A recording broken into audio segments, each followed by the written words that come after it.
Maple Ridge Estates was everything a family could want: manicured lawns, community pool access, and a reputation for excellent schools. When my daughter Emma and I moved in 3 years ago, it seemed perfect for our fresh start. The neighborhood streets were lined with identical two-story colonials, each with its own small but pristine front yard. Our house, with its navy blue shutters and wheelchair-accessible ramp disguised as an elegant front porch, became our sanctuary. Emma had lost her left leg below the knee when she was 12 years old. A school bus accident had changed our lives forever. The recovery had been brutal: months of surgeries, phantom pain that made her scream in the night, and the psychological adjustment to life with a prosthetic limb. But Emma was resilient beyond her years. She had transformed what many would see as a tragedy into something beautiful. Each morning followed the same routine. Emma would wake up early, attach her prosthetic leg, and move through her stretching exercises before breakfast. She had become remarkably efficient at navigating her daily life. Her prosthetic had evolved from a medical necessity into an extension of her identity, a canvas for her artistic talent. Using special weather-resistant paints, she had covered the carbon fiber surface with intricate designs: butterflies emerging from cocoons, vines wrapping around geometric patterns, and words of encouragement in elegant script. Stronger, resilient, unbreakable. "Do you think people will like my new design?" Emma asked one morning, applying final touches to a sunrise motif that blended oranges and yellows up the side of her prosthetic. She was preparing for the upcoming school art showcase, where she planned to display her decorated prosthetic alongside her paintings. "They will love it," I assured her. "Your art tells your story better than words ever could." The Homeowners Association had always been strict about maintaining property values through rigid aesthetic standards. No unauthorized paint colors, no unapproved landscaping, no basketball hoops visible from the street. But they had always been reasonable in their enforcement. That began to change when Victoria Harrington was elected HOA president 6 months ago. Since taking over, Victoria had implemented what she called aesthetic improvement initiatives. Violation notices increased threefold. The community bulletin board became cluttered with new regulations about everything from acceptable mailbox designs to the number of potted plants permitted on front porches. Neighbors spoke in hushed tones about Victoria's drive-by inspections, where she would slowly cruise the neighborhood in her white Mercedes SUV, notepad in hand. Mrs. Peterson got fined for having her garbage cans visible from the street for more than 4 hours after collection. Our neighbor Ted informed me one afternoon as we both collected our mail. And the Jacksons had to remove their memorial flag for their son who served in Afghanistan. Victoria said it was not on the approved flag list. I nodded sympathetically but did not worry much about our own standing. Our lawn was well kept, our exterior paint was regulation beige, and we had obtained proper approval for the accessibility modifications to our home's entrance. The ramp that allowed Emma easier access on difficult days had been carefully designed to match the aesthetic of the neighborhood. That evening, after helping Emma prepare her artist statement for the showcase, I walked to our mailbox as the sun cast long shadows across our front lawn. Shuffling through the usual bills and advertisements, my hand stopped at an official-looking envelope with the Maple Ridge Estates HOA logo embossed in the corner. The paper was heavy, expensive. My heart rate quickened involuntarily as I walked back toward our front door, sliding my finger under the seal. The letter was printed on premium cardstock, the HOA logo prominent at the top of the page. My eyes scanned the formal language, stopping at the phrase that made my stomach drop: inappropriate lawn decoration in violation of community aesthetic standards. This notice serves to inform you that the brightly colored artificial object visible from the street on your property is in violation of HOA Bylaw Section 7.3 regarding lawn ornaments and decorations. All external features visible to the public must maintain the community's neutral aesthetic standards. You have 72 hours to remove or conceal the item to avoid initial fines of $100 per day of continued violation. I had to read it twice to understand what they were referring to. There were no decorations on our lawn.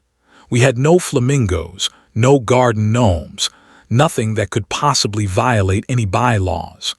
Then the realization hit me like a physical blow.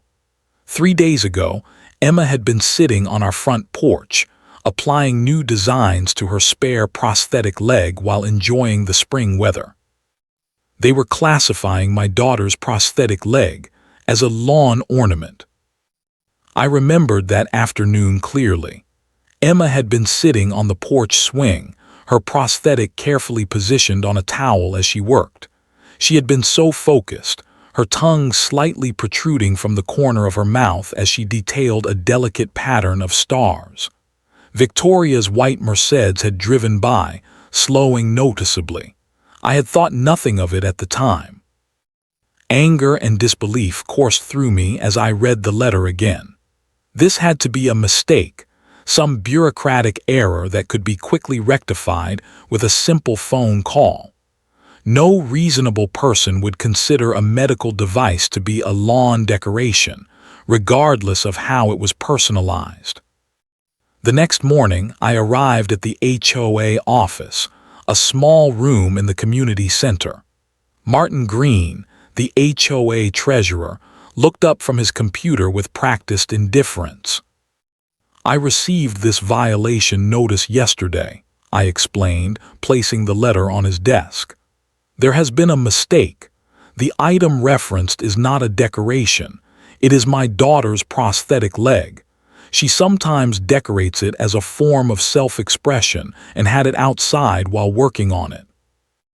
Martin's expression did not change. The regulation applies to all visible items that do not meet community aesthetic standards. If your daughter needs to work on her device, it should be done indoors or in the backyard where it is not visible from the street. "You cannot be serious," I replied, struggling to maintain my composure. "This is a medical device, not a lawn ornament." "Mrs. Harrington was very clear about this issue," Martin continued, his voice monotone. "Bright colors and patterns visible from the street impact property values. The board has determined that medical necessities should be kept discreet. I understand your daughter may have special needs, but the rules must apply equally to everyone."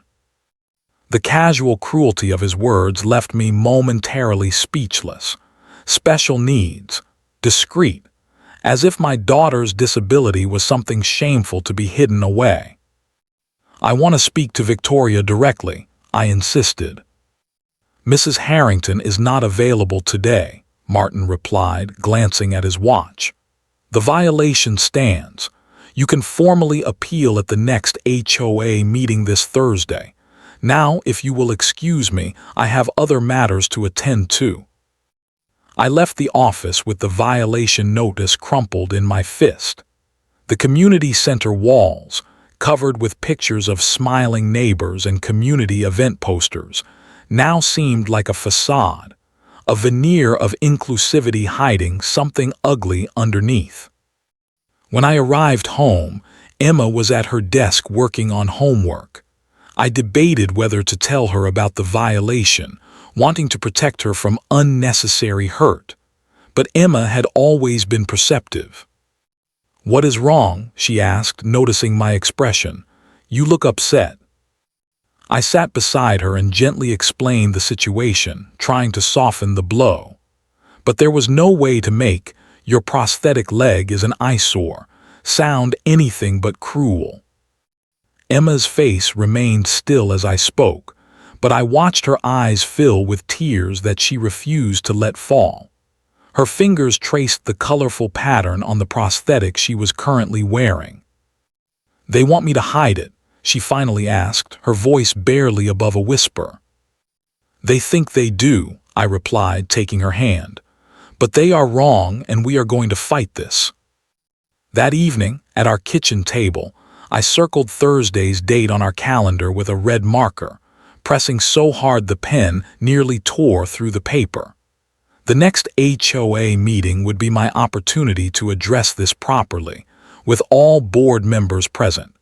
I would make them understand not just the legal implications of their decision, but the human cost of their thoughtless cruelty. For the next 2 days, I prepared methodically for the HOA meeting. My dining table disappeared under printouts of the Americans with Disabilities Act, highlighted sections of the Fair Housing Act, and state-specific disability rights statutes. This was familiar territory for me, though I had scaled back my legal practice when Emma's recovery demanded more of my attention. The instincts remained sharp. "Do I have to go to the meeting?" Emma asked on Thursday afternoon as I organized my documents into a professional portfolio. "No, sweetheart. You do not have to face them if you do not want to," I assured her, though part of me wished the board members would have to look into her eyes while defending their position. "I want to go," she decided after a moment of consideration. "This is about me. I should be there." The quiet determination in her voice made my chest tighten with pride. We arrived at the community center 15 minutes early. The meeting room was already half full, with neighbors arranged in neat rows facing a long table where 5 empty chairs awaited the board members. I recognized most of the faces: the Millers from 2 doors down, elderly Mr. Johnson who walked his corgi past our house every morning, the Patel family whose daughter was in Emma's art class. Some nodded in greeting, others averted their eyes uncomfortably. Emma and I took seats in the front row. She had chosen to wear shorts despite the cool spring evening, her prosthetic leg prominently visible with its vibrant design of interwoven vines and flowers. It was not an act of defiance so much as a refusal to be ashamed. At precisely 7:00 p.m., the board members filed in: Martin Green, the treasurer; Susan Miller, the secretary; 2 general members whose names I could not recall; and finally Victoria Harrington. Victoria's appearance matched her reputation: impeccably styled blonde hair, expensive tailored blazer, and an expression of perpetual dissatisfaction. She sat at the center of the table, tapping perfectly manicured nails against the wooden surface as she called the meeting to order. The first 30 minutes proceeded with tedious efficiency: budget reports, approval of previous minutes, discussion of upcoming community events. Then Victoria reached the agenda item labeled Violation Appeals. "We have one appeal tonight," she announced, not looking up from her papers. "Regarding property at 1472 Orchard Lane, violation of bylaw 7.3. Would the homeowner like to address the board?" I stood, straightening my shoulders and adopting the same professional demeanor I had used in countless courtrooms. "Good evening. My name is Sarah Mitchell. I am here to address the violation notice regarding what you have incorrectly classified as a lawn decoration at my property." I placed a photograph on the table facing the board members, a picture of Emma sitting on our porch, working on her prosthetic. The item in question is my daughter's prosthetic leg. Emma lost her natural limb 3 years ago and has found artistic expression to be therapeutic in her recovery process. Decorating her prosthetic is not a violation of any bylaw. It is a medical device and an expression of her identity. I then methodically outlined the legal issues with their violation notice, citing specific sections of the ADA that protect against discrimination based on disability. The Fair Housing Act explicitly prohibits housing discrimination on the basis of disability, including rules that have a disparate impact on individuals with disabilities. Throughout my presentation, Victoria's expression remained impassive, though I noticed her jaw tightening. When I finished, she leaned forward. "We appreciate your passionate appeal," Victoria said, her voice clipped. "However, the issue is not the medical device itself but its appearance. Our bylaws clearly state that all external features must maintain neutral appearance. While we sympathize with your daughter's situation, her medical necessities should be addressed with appropriate discretion. The violation stands." Discretion. Emma's voice surprised everyone, including me. She had not planned to speak, but now rose to stand beside me. "You want me to be discreet about who I am? Should I hide inside so nobody has to see that I have a disability?" The room fell silent. Several neighbors shifted uncomfortably in their seats. Victoria's expression hardened. "This is not about your disability, young lady. It is about maintaining community standards that everyone agreed to when purchasing property here. Rules must apply equally to everyone." Equal application of rules to unequal situations is the definition of discrimination, I countered, placing my hand on Emma's shoulder supportively.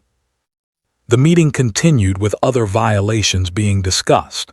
A backyard fence 2 inches taller than regulation, unapproved flower varieties in front gardens, a satellite dish visible from the street. Each case revealed the same pattern of rigid enforcement without consideration for individual circumstances. When the final votes were tallied, our appeal was denied 4-1, with only Susan Miller voting in our favor. Victoria handed me a new notice. This one warning that continued noncompliance would result in escalating fines starting at $100 per day. "You have 48 hours to comply," she stated firmly. As Emma and I walked to our car under the parking lot's harsh fluorescent lights, I felt her trembling beside me. Whether from anger or hurt, I could not tell. "What do we do now?" she asked quietly. "Now," I replied, my voice steady despite the anger burning inside me, "we consider all our options. This is not over, not by a long shot." The following Tuesday, Emma had physical therapy scheduled after school. These sessions were particularly demanding, requiring her to use her athletic prosthetic, a specialized limb designed for higher impact activities with different attachment mechanisms than her everyday prosthetic. "I cleaned my regular one, but it is still wet," Emma explained that morning, gesturing to her everyday prosthetic that she had washed the night before. "I will leave it on the porch to dry while I am at therapy." I nodded absently, my mind occupied with work deadlines and the ongoing HOA situation.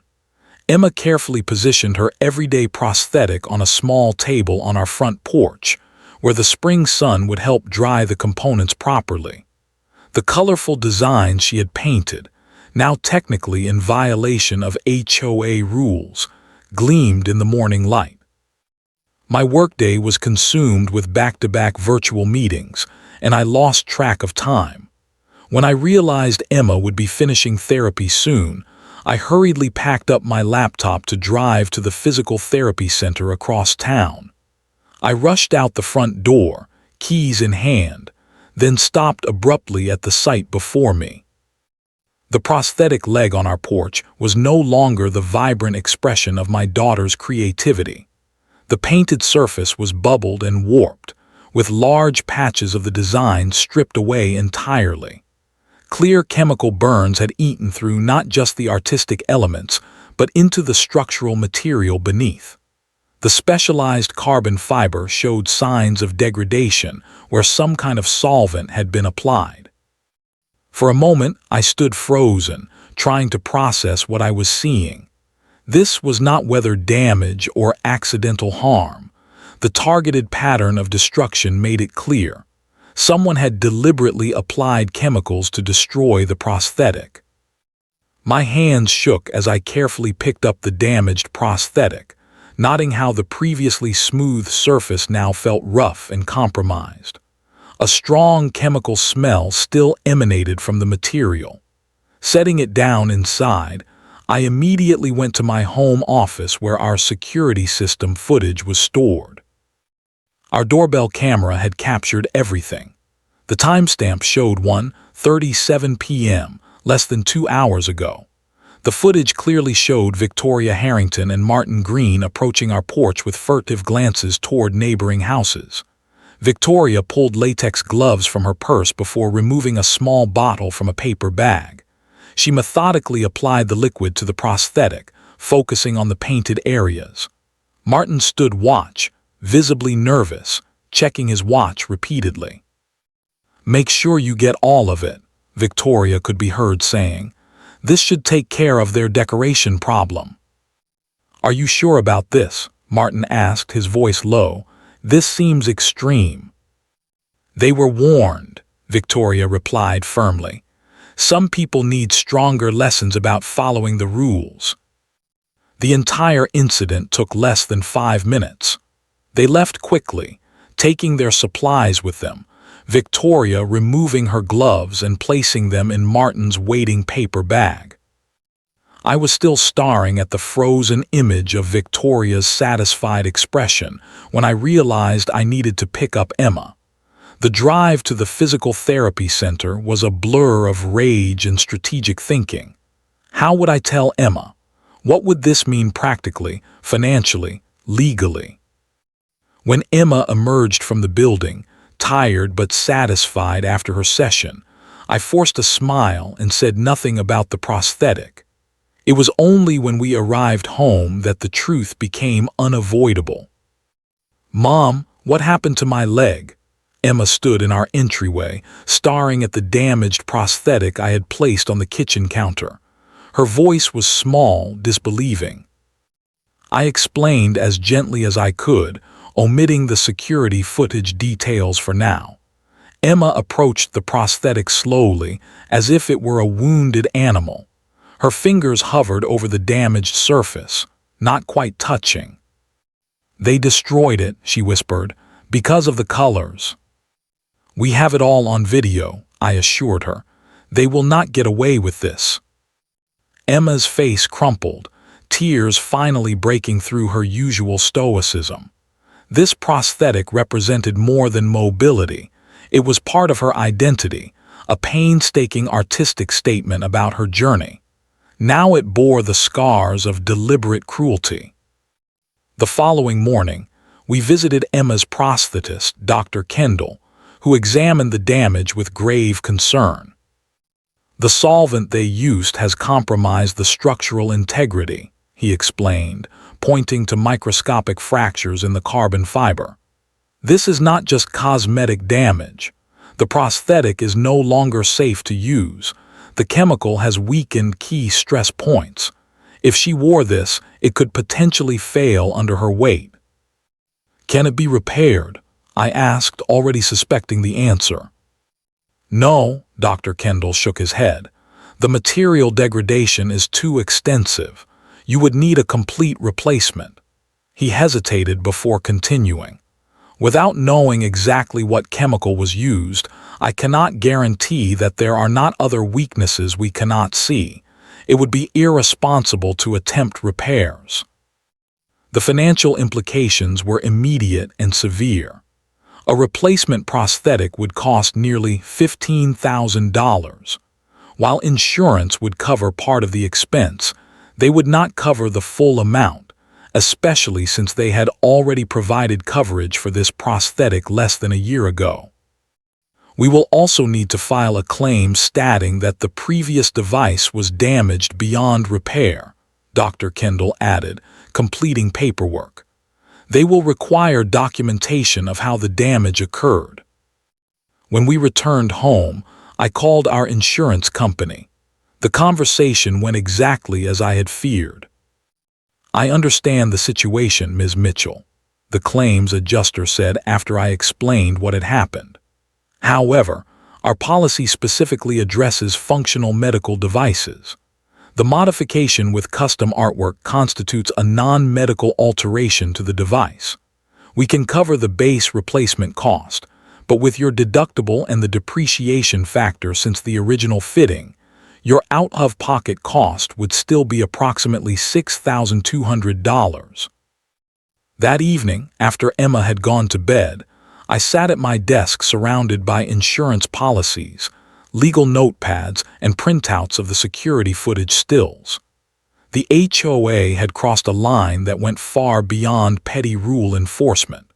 They had deliberately damaged medical equipment, caused emotional distress to a minor with a disability, and created significant financial hardship. Through the wall, I could hear Emma's muffled sobs. Since the vandalism, she had retreated into herself, using her athletic prosthetic, which was functional but not designed for everyday comfort. The specialized socket of her everyday prosthetic had been customized to her residual limb over months of adjustments, a comfort now denied to her by malicious action. I opened my laptop and began researching case precedents with renewed determination. This was no longer just about fighting an unfair rule. This was about justice.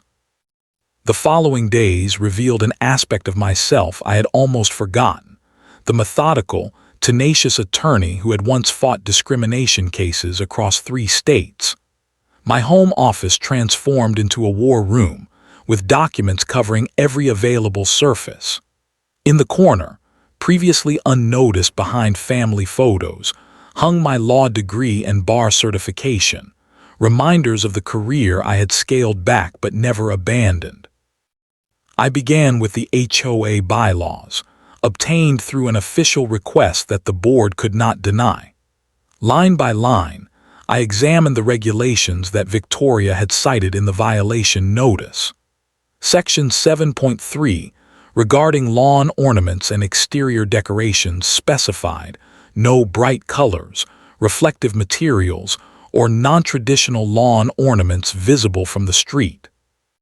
Nowhere in the 342-page document was there any mention of prosthetics, medical devices, or personal items that might temporarily be visible. The violation itself had no legitimate basis in the bylaws. It was a fabrication, an overreach of authority cloaked in official language. Next, I turned to social media. Victoria Harrington maintained an active presence on several platforms, including a neighborhood discussion group where she frequently posted about community standards. Using advanced search parameters, I discovered a troubling pattern in her communications. Property values depend on neighborhood aesthetic uniformity, she had written 6 months ago. Special accommodations may seem charitable but ultimately devalue all our investments. Another post showed a disabled parking space at the community pool with her comment: "Do we really need to sacrifice a prime parking spot for special needs that could be addressed with proper planning?" Most damning was a private group message obtained through a sympathetic neighbor. Just moved in on Orchard Lane, a mother with a disabled teen, already requesting exemptions for their special needs. This is exactly the kind of situation that changes neighborhood character. We need to establish boundaries early. That message had been sent 3 days after Emma and I moved in, before we had requested any accommodations or exemptions. With growing certainty, I realized this was never about bylaws or property values. This was targeted discrimination against my daughter because of her disability. I began contacting other homeowners who had faced HOA violations. The pattern emerged quickly. Families with members who had visible disabilities received disproportionate scrutiny. The Ramirez had been cited for their wheelchair ramp despite having proper approval. The Goldsteins, whose son had autism, had received violations for sensory equipment in their backyard. The Williamses, whose daughter used crutches, had been fined for an unapproved handrail. When mapped across the neighborhood, the pattern was undeniable. Residents with disabilities faced violation rates 3 times higher than those without.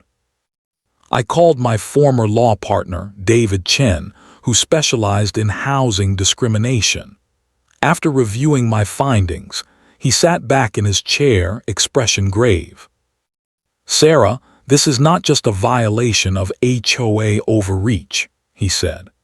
"You have evidence of systematic discrimination under the Fair Housing Act, potential violations of the Americans with Disabilities Act, destruction of medical equipment, and potentially hate crime statutes depending on how our state interprets disability-targeted vandalism."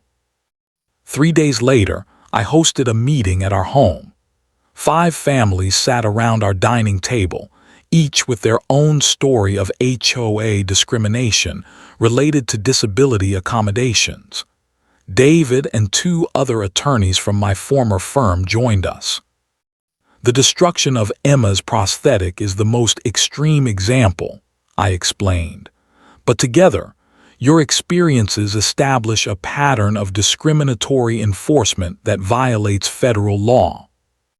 "Will coming forward affect our standing in the neighborhood?" Mrs. Ramirez asked, concern evident in her voice.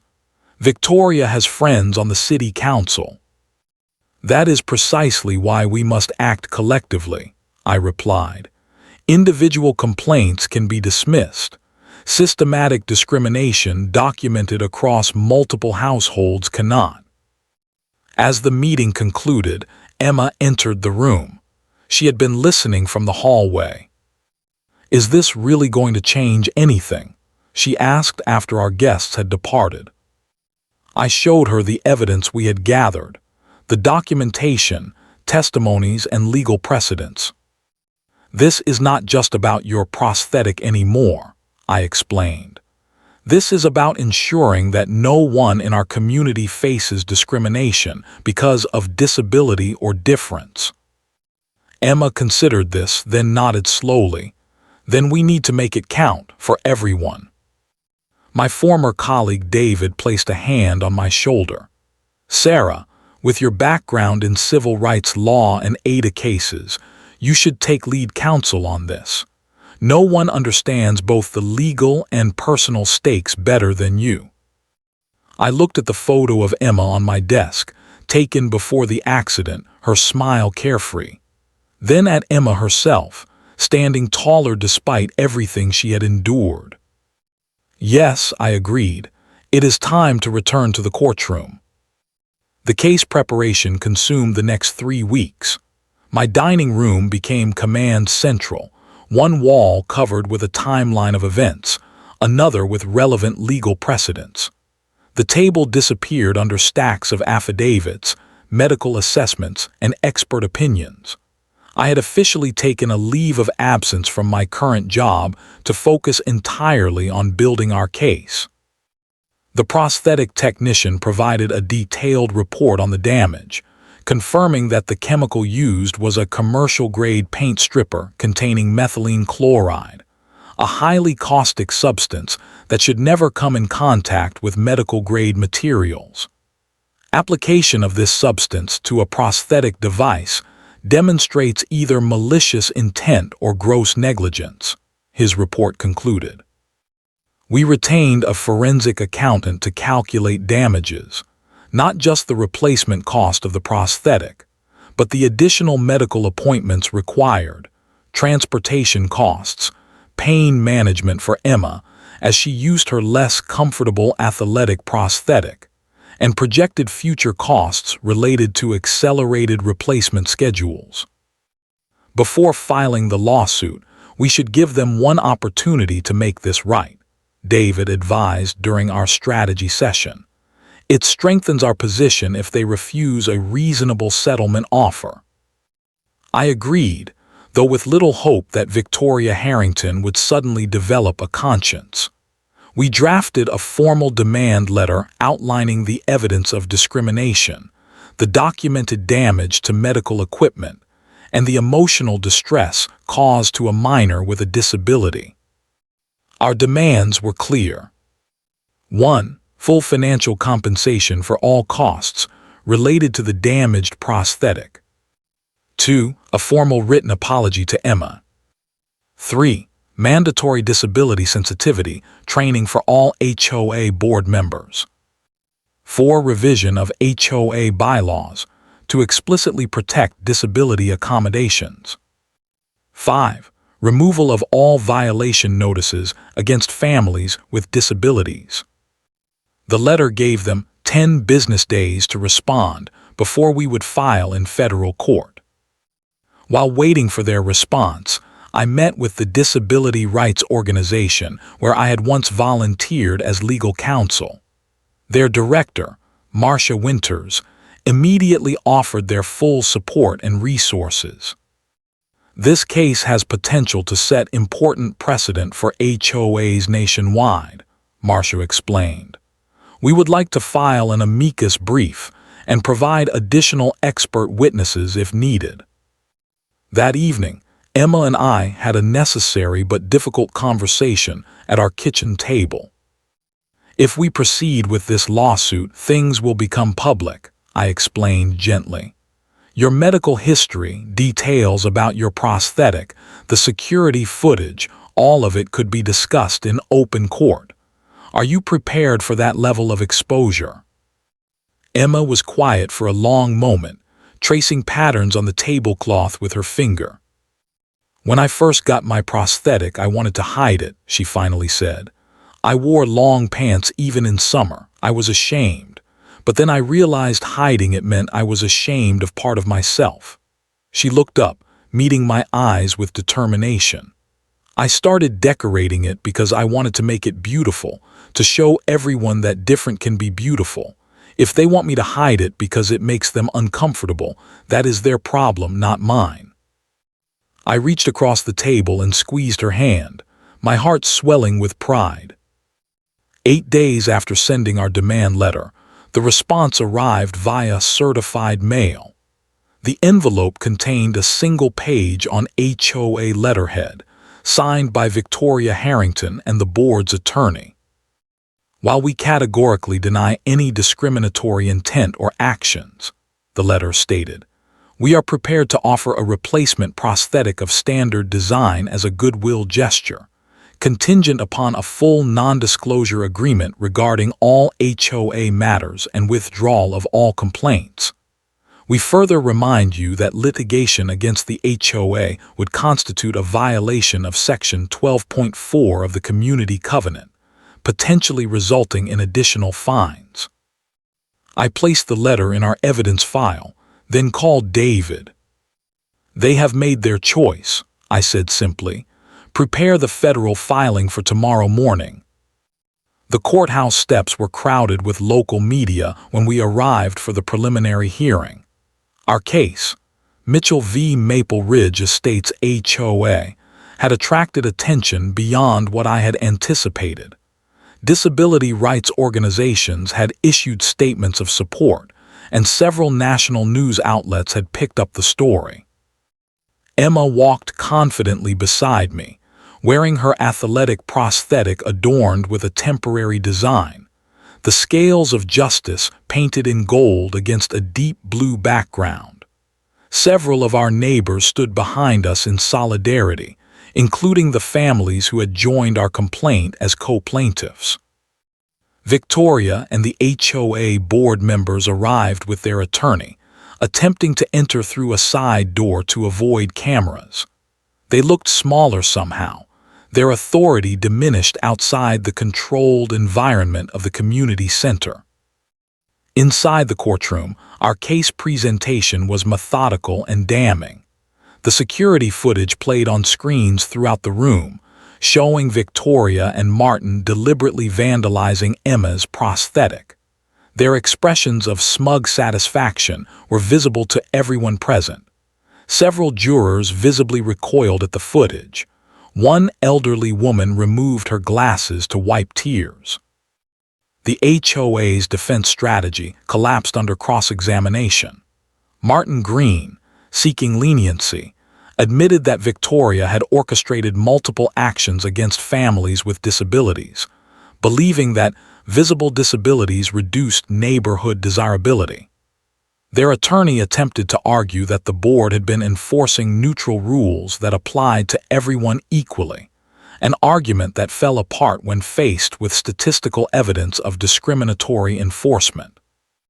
3 days into the trial, the HOA's attorney approached with a settlement offer: triple our original damages request, removal of the entire board, and oversight of new bylaw creation by a disability rights organization. "They are terrified," David whispered. "The judge's expressions during testimony make it clear how this will end if we continue." But settlement discussions stalled on one point. Victoria insisted on a confidentiality clause that would prevent public disclosure of her actions.